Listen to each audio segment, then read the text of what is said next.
Good afternoon, Jay. Hello, Phil. How you doing, buddy? Doing good. Tonight we're on session 5 of our lessons in battling fear in Christianity. Tonight's study they entitled Courage in the Place of Fear. We're looking in Matthew, Yeah. Matthew the tax collector. The writer of the study, he talked about fear. He had some students on a team building excursion, little exercise where they, one of the exercises involved, they'd climb this 30-foot tower, and then they had a little old platform out on it. I'm thinking of the silo, you know. Yeah. They Yeah, have this little exactly. platform out on it, and they have to jump Mm-hmm. and grab a pole that's 6 feet away Away from from them. them. And he talked about doing that. They said a lot of things run through your mind. He said now they had straps on them and they were tethered. You know, if they missed the pole when they jumped, they had some safety devices there. But he said when you're standing 30 feet in the air on a little old platform, he was volunteered to be first in line. He didn't volunteer himself. And then he said climbing them little pegs, getting up there. And I think of all our linemen, you know, that had to climb these poles. Yeah. He said even though he's wearing a harness, fear gripped him when he looked across there at that pole and thought about it. The climbing wouldn't have been bad for me, Phil, but that jump might have took a lot of persuading. I might have had pride put to me to take that leap. Now he said he got up there and he was scared to death, and he counted to 3 and he jumped across there and grabbed the bar. I bet that bar had dents in it where he grabbed a hold of it. Yep. But he jumped, even though he's afraid. Yeah. And that takes courage. Uh-huh. Part of this lesson is about courage. He said the fear didn't leave him. He leapt in spite of it. Yeah. When we get involved in things, and we'll look in the scripture tonight, we get involved in things and work for God. Sometimes we turn our focus elsewhere instead of taking a leap in the face of fear and letting God do what he can do, trusting that he will. Mm-hmm.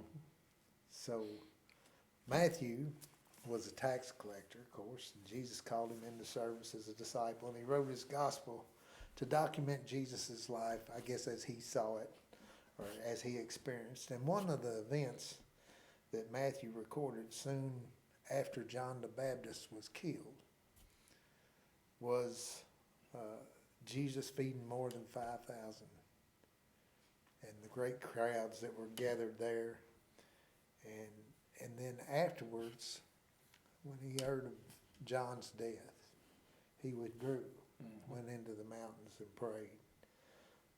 And then after that, he had sent the disciples across the Sea of Galilee. And, well, you get into the logistics of that, the water and how wide the lake is and all that. But he demonstrated his power over the sea. Yes. And over things that scare us. Yep. Sometimes. Let's look at this. It's Yeah, good stuff. Yeah. And you're right. You talk about John the Baptist. It's. See, I was thinking that John the Baptist was killed early in Jesus' ministry, but this was probably in the second year of Jesus' ministry. Yeah. And he was ministering around the Sea of Galilee, as you said. And the Sea of Galilee, Phil, is kind of made like a upside down teardrop. We think of a teardrop as being big at the bottom and pointed at the top. You turn it upside down, and that's the way the Sea of Galilee is. And they were up on the upper right-hand corner, which would have been the northeast corner of the Sea of Galilee. And they were, that's where they were when they fed the 5,000, when Jesus fed the 5,000 and sent the disciples on across back towards Capernaum, which was on the northwest side of the Sea of Galilee. It was probably 3 or 4 miles across that part of the sea, because it's not about 8 miles wide at its widest point, and it's about 13 miles long. And they were going across the top edge of it, is what they were doing. And he sent them across early, and then he went back and dismissed the crowds. And that's what we'll start here in Matthew 14, verses 22 to 26. Immediately he made the disciples get into the boat and go ahead of him to the other side, while he dismissed the crowds. After dismissing the crowds, he went up on the mountain by himself to pray. Well into the night he was there alone. Meanwhile, the boat was already some distance from land, battered by the waves, because the wind was against them. Jesus came toward them, walking on the sea very early in the morning. When the disciples saw him walking on the sea, they were terrified. "It's a ghost," they said, and they cried out in fear. Jesus sent the disciples on a cross because he knew it would take them a long time to go that 4 or 5 miles across the water there. And the Sea of Galilee is unique in that when we think of a sea, we think of, you look out standing on a flat shore and look out across a sea. The Sea of Galilee is down in a bowl. And the Sea of Galilee is 700 feet below sea level, which is the Mediterranean Sea, which is now about 30 miles apart, is at sea level. So it's 700 feet below that, but then there's also hillsides that raise up another 1,000 or so feet above the sides of the water, above the water level all around it. So it's kind of like a bowl. And when the winds come down, no matter which side they come from, in this case they were coming from the west because they were traveling east, and the winds came up and was almost pushing the boat backwards. They were having trouble and having to row all the way across. So he sent them across because he probably knew it would take them a long time to get there. And then he dismissed the crowds. It says after he dismissed the crowds, he went up on the mountain by himself to pray. This is, as you said earlier, this is right after he's found out that John the Baptist was beheaded. My thoughts when I was reading this was wondering what was running through Jesus' mind, and why did he choose right then to pray? Because it actually says that before they started feeding the people, he went up to be by himself. When he first heard the news, he went up into the hillside to be by himself for some solitude, is what the previous verses say. But the crowds followed him, and he couldn't do it. So instead of saying to them, "Go away, I don't want to talk to you now," he taught them and then fed them. And now he's taking that chance, that opportunity again to go and pray. I don't know that we think enough about the fact that Jesus prayed. And he prayed quite often. The Bible's full of prayers that Jesus prayed to God his Father. We know that Jesus probably knew almost everything that was going on, or what was going on at the time and what was happening, but yet he still chose to pray to God his Father, probably for strength. And I think in this case, with John the Baptist now being beheaded, that Jesus began to realize more and more that what his fate was going to be, and it wasn't going to be too much longer. That's what I think he was saying. This was one of the times he thought, reflected on what he was going to have to go through, because he'd known what John the Baptist had gone through. Anyway, he went up the mountain to pray, and then well into the night, he was still there by himself. Meanwhile, it says the boat was already some distance from shore.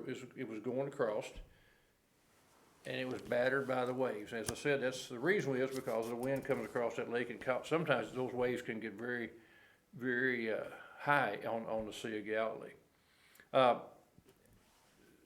So Jesus, instead of getting in a boat and rowing, he just heads across the top of the water. And it says that happened very early in the morning. Now, when the disciples saw him, they were terrified. Did they recognize him? They called him a ghost. It is a ghost, he said. I don't know if they recognized him or not, but they probably didn't. And there's probably 2 or 3 reasons why. First, we know it was dark. It was early in the morning or late night. But Phil, they might not have believed that he could have done a miracle like it. defy gravity, defy the laws of nature. Maybe they didn't think he could do it, and that's why they didn't think he was him. Well, people just don't walk on water. People don't walk on water, that's right. And maybe they were too scared because of their situation they were in. They were in a boat that was probably being almost capsizing quite often. But they had just seen him take, 5 loaves and 2 fish and feed 5,000, well, it's 5,000 men, was probably 10 to 15,000 people, because there's women and children that were with them. They'd just seen that, but it was probably as much the circumstances they were in. The reason they couldn't figure it, couldn't tell, didn't recognize who Jesus was, because of the situation that they were in. And it's like us. Sometimes our situations that we're in cause us to lose sight of God. Yeah. And lose and be afraid rather than be courageous, as the writer of the lesson tells us. So that sets the stage. The disciples are in the boat, and Jesus comes walking towards them on the water. And it would be scary, wouldn't it? It would be scary. And he told them, they said, "It's a ghost," and they cried out in fear. Well, who they cry to? I don't know who it doesn't say who they cried to, but I don't know what, they're probably praying. I don't know. I wondered that. Yeah. It doesn't say who they cried to, does it? It doesn't. And they cried out in fear.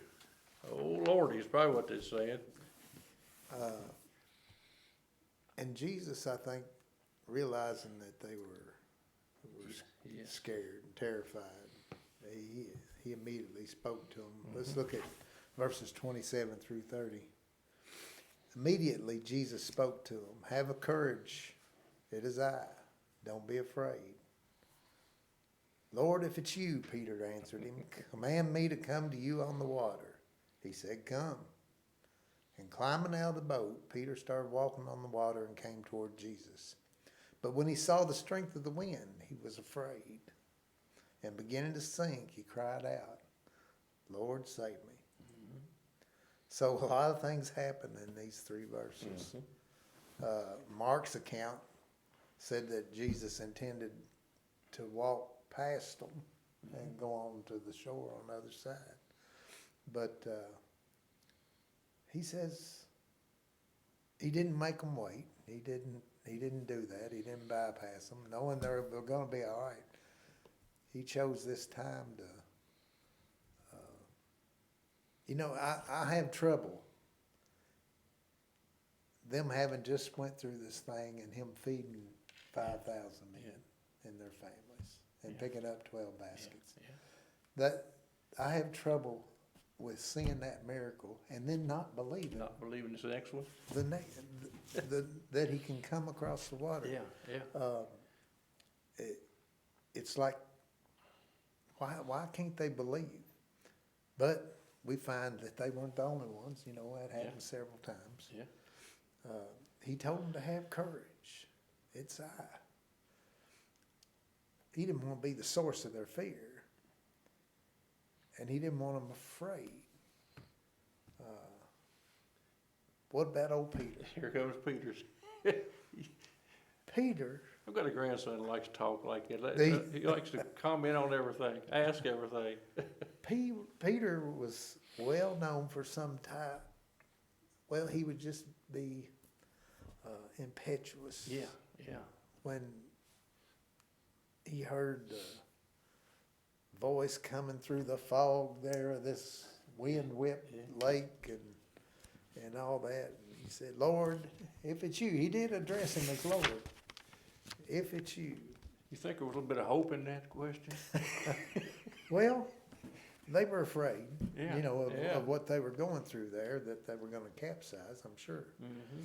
But he put it out there. He said, "Command me to come to you." Yeah. You think Peter wanted to walk on water? Well, he made a statement like he did, but I guess he did. I think he did. I think he did. Uh, Why did he say command? Why did he say, well, "Can I come out to you, Lord"? I don't know. I think maybe he wanted Jesus to tell him.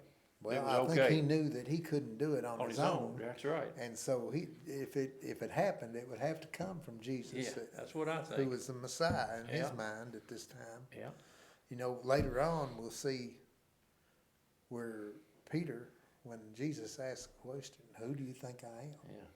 Peter was the one that piped up and said, Knew you're the exactly who- Messiah. You're the Son of God. So here he's just saying, Lord, if it's you. It seems like he knew that it was him. Yeah. But did we test Jesus? Did he test him? I think that was, he wanted to make sure Jesus was in what he wanted to do. I think he wanted to do it, but he wanted to make sure Jesus was okay with it. Well, I think he believed, like I said, I think he believed that Jesus could transfer that power to him Yeah, to walk yeah, on the water. yeah. And so he quickly asked him to command him out of the boat. And before we get to harping on Peter and about getting sidetracked, he jumped out of the boat Mhm. in the middle of that stormy lake and walked toward it. I don't think anybody followed him. He didn't, it doesn't say that he did, No. at least not voluntarily. So Peter was climbing out of the boat. He started walking on the water and coming toward Jesus. Then things went sideways for just a moment. It says, when he saw the strength of the wind, he was afraid. Mhm. JR, how many times do we think we're in the midst of God's will and doing something, working with somebody, working with a project, working with people and meeting their needs, and we come up against some type of impossible thing? Peter knew this was an impossibility for him to walk on water outside of having Jesus' help. But when he got out there and he saw the strength of the wind, it says he was afraid. A little bit of conflict came into play there. It says, and beginning to sink, he cried out. So what caused him to sink? Took his eyes off Jesus, started looking at the situation, Well, circumstances was it around his him. faith?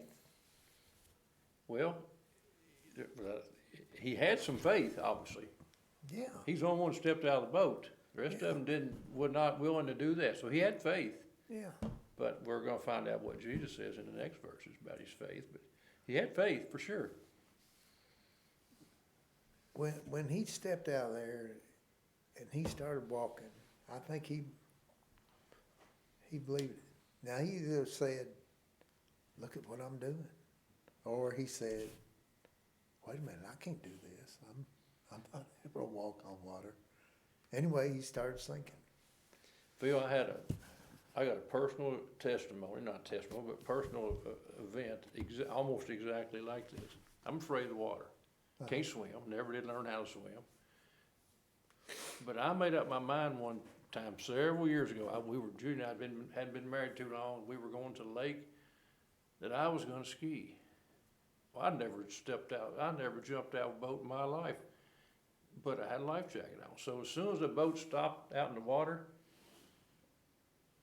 I fell in. I went in.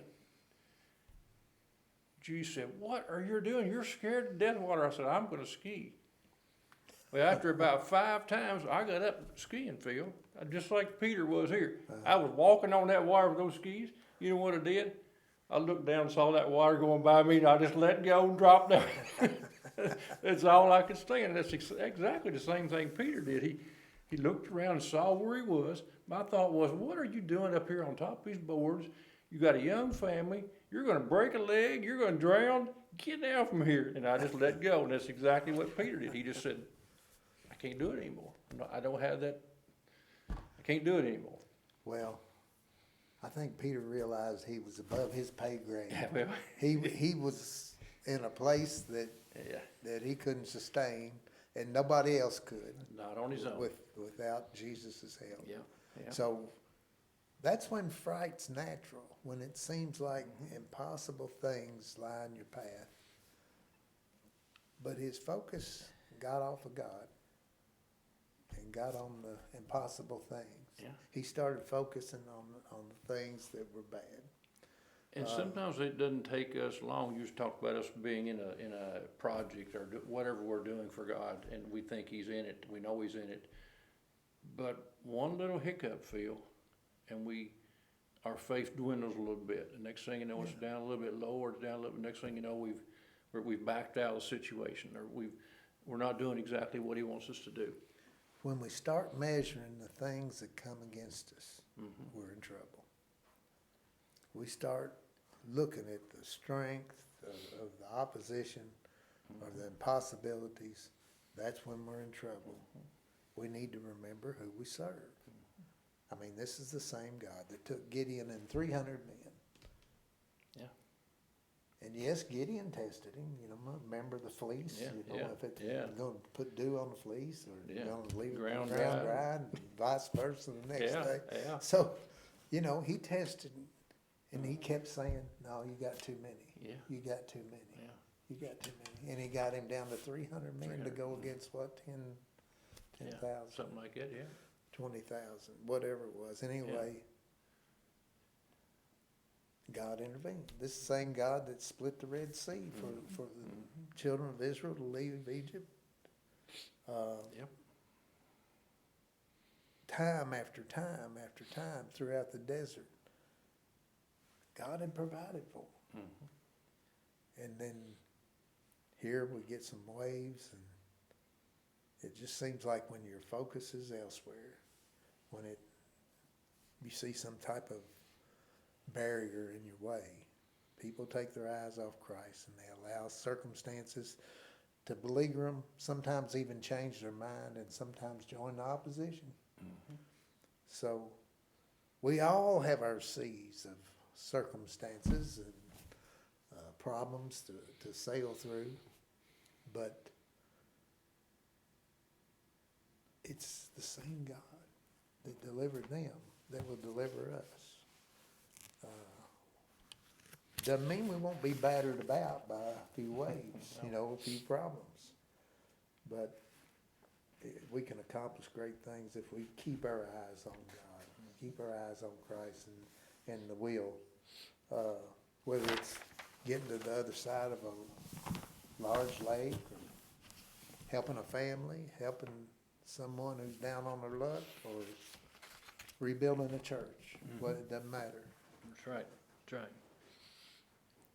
So what did Jesus do? Let's look and see what He did in verses 31 to 33. Said immediately, and that's the third time He immediately has been using these verses. Immediately Jesus reached out His hand, caught hold of him, and said to him, "You of little faith, why did you doubt?"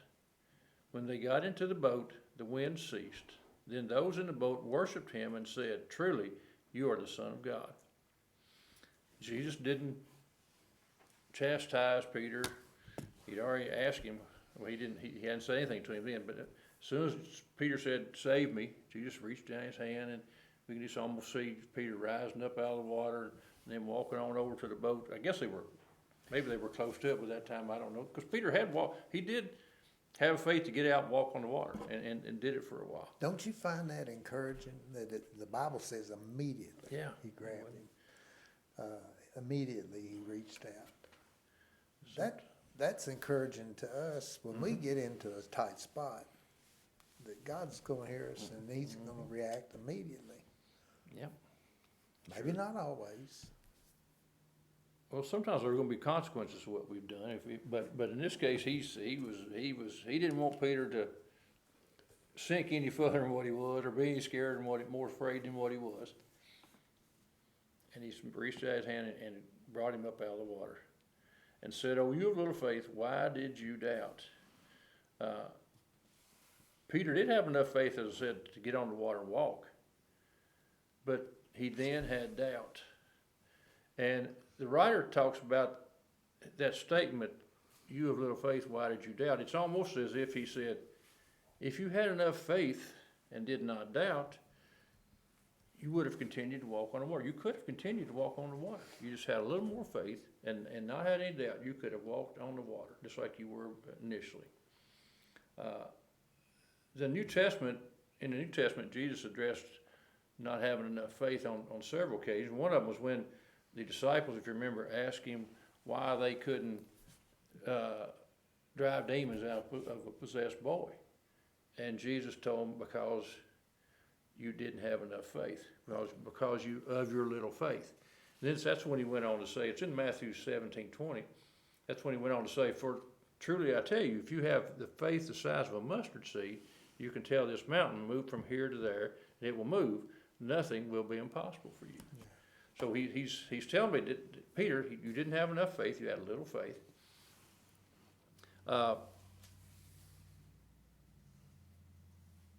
And then Peter, the reason Peter failed was not because he didn't have faith at all, but he lacked adequate faith to trust Jesus to do the impossible.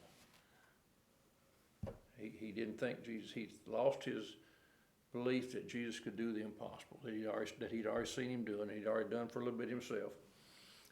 And we, like Peter, Phil, sometimes tend to take bold steps of faith. We've already talked about this, until the going gets tough.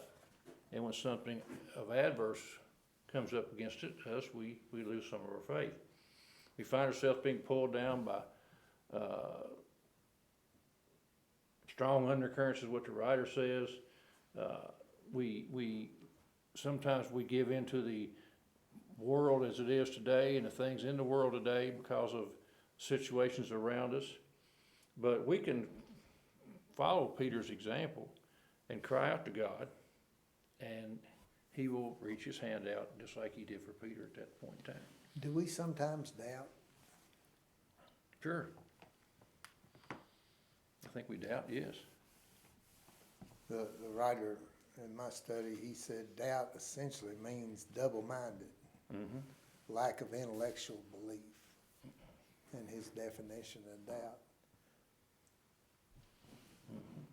I think Peter believed, or he wouldn't have got out of the boat. Yeah.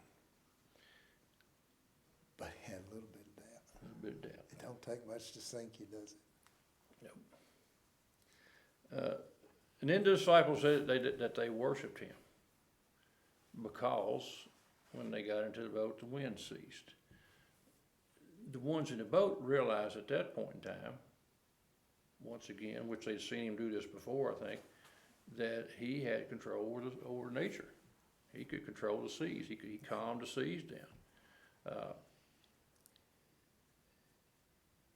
They worshiped him because he was greater than the obstacle before them.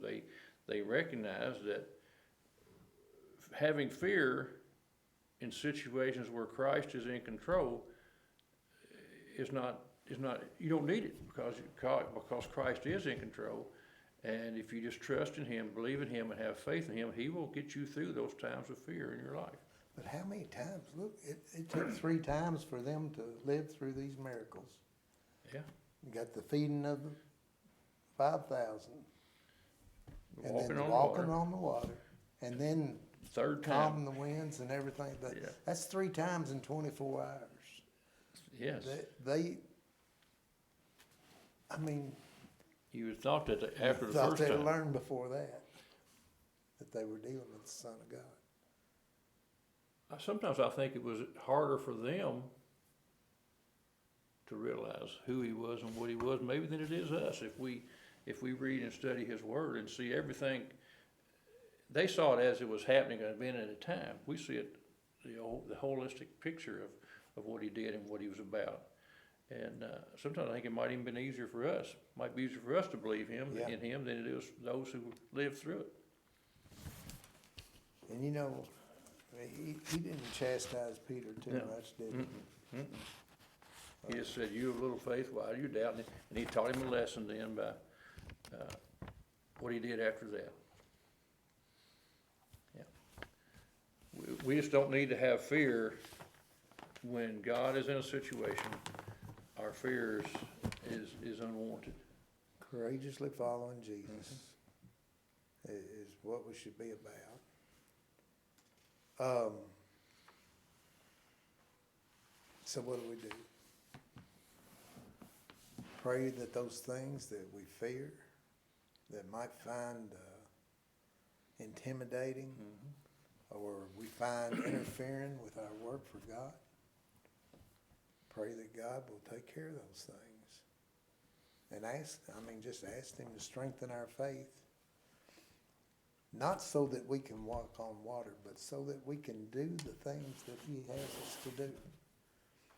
Whether it be walk on water or move a mountain or what would seem like an equivalent task. It takes courage to talk to somebody about salvation this day and time, or even forgiveness of a friend. If you sit and talk with someone about salvation, forgiveness, some people think you're nuts. You know, some of the most hesitation that we get is fear of being ridiculed. We ought to identify somebody that we need to talk to. Get over those things and go into things more courageously. Trust God to do what He does. We don't save them. We just talk to them. Answer the questions. Thank God for the opportunities to go and serve. The writer of this study said one of the scariest steps that he'd ever taken was to step out of his comfort zone and go on a mission trip. And, you know, the fields are ripe right here at home. We don't have to go far to find someone who needs to learn of Christ. And there's many things that can cause us fear in our life, from minor things to serious things. But we can have courage, because if we're in Jesus, if we're in that relationship with Him, living every day and trying to do the right things, He's going to be faithful to not lead us down a wrong path, first of all, and then secondly, He's going to equip us to do the things that we need. So whatever obstacle might come our way, Jesus might have to reach in and bail us out sometime. Yep. But He will. He will. We got one more session in here. I think we go into Zechariah next week, don't we? Zephaniah. Yeah. Enjoying Go back to the Old the place of fear. This is a good study, and too often we let fear interfere with our service to God. Hope you all have enjoyed it. Hope you can come back next week and join us. We'll have our 6th and final session. And it'll be the new year, Face of Fear. Yeah, a whole new year. 2023. That's right. Time flies. Have a good evening. See you.